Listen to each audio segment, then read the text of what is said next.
Hello, everyone. Welcome to week 6, where we are going to focus on starting our next phase of the class, which is on logic models. So sit tight as I share my screen.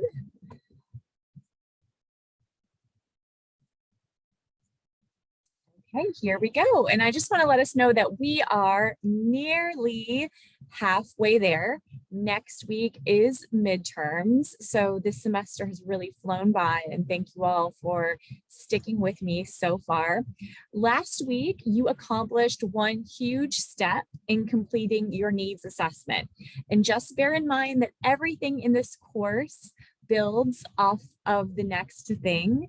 So if you are delayed in getting that needs assessment assignment submitted, please continue to work on your logic model simultaneously, because I do not want you to get left behind. There's a very quick turnaround time between submitting your needs assessment and your logic model, and you do not need to collect data for your logic model. So that will not hold us back this time. This is really engaging in our planning, creativity, and imagination, and really our conceptualization of program implementation for this next step. So this week, we are going to focus in our soft chalk and in our discussion board on what a logic model is. So we need to have a deeper understanding of a program. So in order to, and the very last step of your needs assessment, you are actually proposing your idea of a program. And logic models, the intention behind them is, okay, I need to gather together all of my resources, activities, planning to be able to implement this program and be able to map this out. So it really challenges us to think about how we can create change and how we can plan for change within an organization. It forces us to look at our resources, what we have as existing resources, the resources that are needed, the effort that we are going to put into program implementation in terms of the activities that we need to charge up to be able to implement the program. And then most importantly are the outcomes. So what do we want to see change? So what do we want to be able to see increase amongst our population of focus? Maybe that's our client population, maybe that's the workforce within an organization, but what outcomes do we want to see increase or decrease? So we're going to get into some examples of that as well. So logic models involve us charting and mapping change or proposed change. So I want you to be able to look at this website. So I'm going to link this with our PowerPoint presentation for this week. So rather than, messing around with a ton of drawing features in PowerPoint or any other mechanism that you use, Microsoft Publisher, and fiddling around with arrows and flowcharts and all of that, the University of Wisconsin has some great pre-existing templates for logic models that I would highly suggest using for this assignment. And through looking at their different templates, you actually really force yourself into seeing how the information you have gathered and researched can be put into a template. And then you are also accidentally teaching yourself about the components of logic models. So look at that website, I would say, as a starting place to learn logic models. Your logic model is due in a couple of weeks, March 8th. And our discussion board this week is to help you get started on this assignment. So what is a logic model? It's really a graphic depiction, also known as a roadmap, that presents the shared relationship between the resources, activities, outputs, and outcomes, and impact of your program. So it looks at the relationship between your program's activities and its intended effects. It depicts the relationship between your program's activities and its intended effect in the way that it's an if-then relationship. So we can think of this as, you implementing the project or the program and then looking at the impact of that in the community. So in order to do that, we need to do some planning, and we need to lay out that planning in a roadmap, similar to, let's say, you are remodeling your home. You need to make a plan, you need to make a blueprint for that, and then you need to look at its impact on, not only the structure of your home, but also on the people that live in your home. So similar to what a logic model does and its intended impact. So if I do this activity, so if I implement this program, then I can expect this outcome. A logic model helps us lay that out. Among other things, a logic model helps clarify the boundary between what the program is doing and the so what, meaning the changes that are intended to result from a strong implementation of the what. So that's a lot of words. So we're going to get into what this exactly means. So what I want you to think about is breaking down your idea for your program in terms of 4 categories. And these are just general categories. You will notice on the University of Wisconsin website and through our soft chalk this week and even our Royce book that there are many different versions of logic models, and it's up to you to see what version works well. So I'm just speaking in very general terms, is that you will look at your inputs. So that's resources needed to implement your activities. So what resources do we already have that are existing in my program? What resource do we potentially need to gather through, let's say, grant writing to gather more resources to implement the program? Second is activities. So what will the program and its staff need to do with those resources in order to implement the program? Third is outputs. So these are tangible products. So after you as the program evaluator leaves the program at the end of the evaluation and implementation, what products are going to be left behind? These could be manuals, these could be deliverables, these could be modalities, these could be training mechanisms that result from the activities.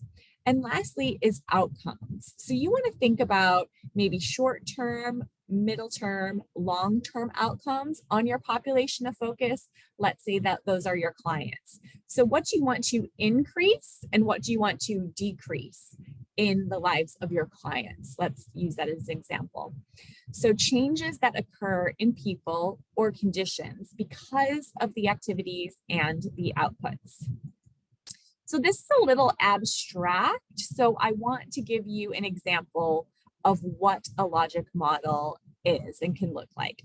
So this is a logic model that's aimed to reduce underage drinking in Buffalo County, which is a community that has been identified as having high rates of youth alcohol use due to ease of alcohol access, community tolerance for underage drinking, and a lack of alcohol-free alternatives, such as like a lack of youth programming, and limited consequences for youth that engage in alcohol use, etc.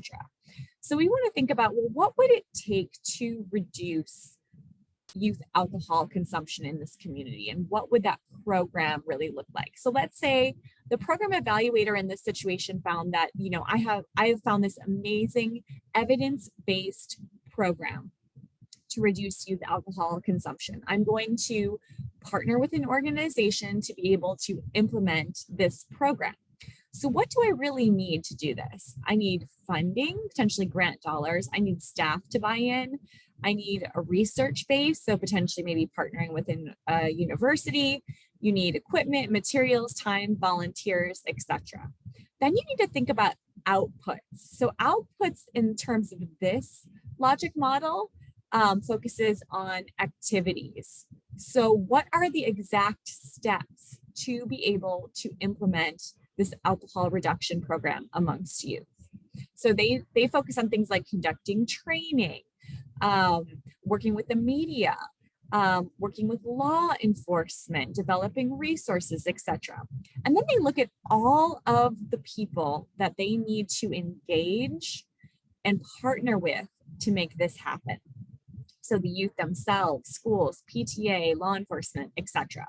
And then this arrow in between sort of represents, okay, this is where we are imagining the program being implemented. And I sometimes have students represent that in a visual depiction. So, oh, yay, between the green and the red is where we're actually going to implement this program that we are imagining, this evidence-based program for youth alcohol, decreasing youth alcohol consumption. And then we're going to look at, okay, well, what's going to immediately change in the lives of youth? So these are our short-term outcomes related to.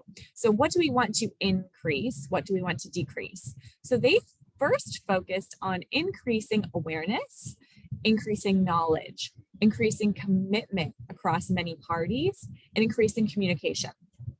Then they looked at medium outcomes. So they want to increase compliance with law enforcement alcohol laws. They want to increase alcohol-free alternatives for youth. They want to decrease the supply of alcohol to minors and increase number of youth in participation, such as prevention. And then looking at long-term outcomes. So these tend to be a little bit more abstract, a little more lofty in our goals. So these have to do with changing social norms, changing ideas and cultural aspects of the community that facilitate alcohol use. So things like delaying average age of initiation of alcohol use, increasing youth who discontinue alcohol after engagement in the criminal legal system. So I also want to say that I work on a project with the Eastern Band of Cherokee Indians, and we worked with their child welfare program, also known as the Family Safety Program, on the reservation in Cherokee, North Carolina, and the Qualla boundary. And we did a lot of this kind of planning. And I also, for this week, inserted our logic model. I've talked about this project throughout the course. So I just wanted to touch down on that and say, if you want another example of what a logic model could look like, in this case, we implemented an employee onboarding program that we wanted to increase awareness of cultural competency related to historical grief and trauma within the tribal context. So that is something that we wanted to increase. We wanted to decrease secondary traumatic stress, burnout, high turnover rate. So we developed an employee manual. So that was really our, evidence-based program that we implemented. And then along with that, implemented an entire employee onboarding program / orientation program. So I've linked all of those materials together, including our manual in weekly course content for week 6.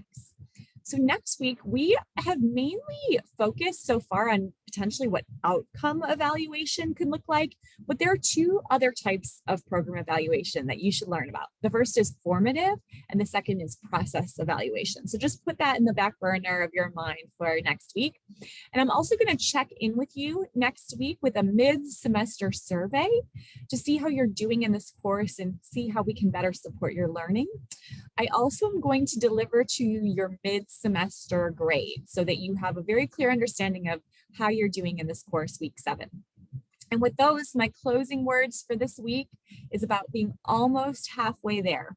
So once you start believing that you can truly achieve what you want, you are almost halfway there. And we are getting close to midterms. Thank you so much for sticking with us in this course through every assignment.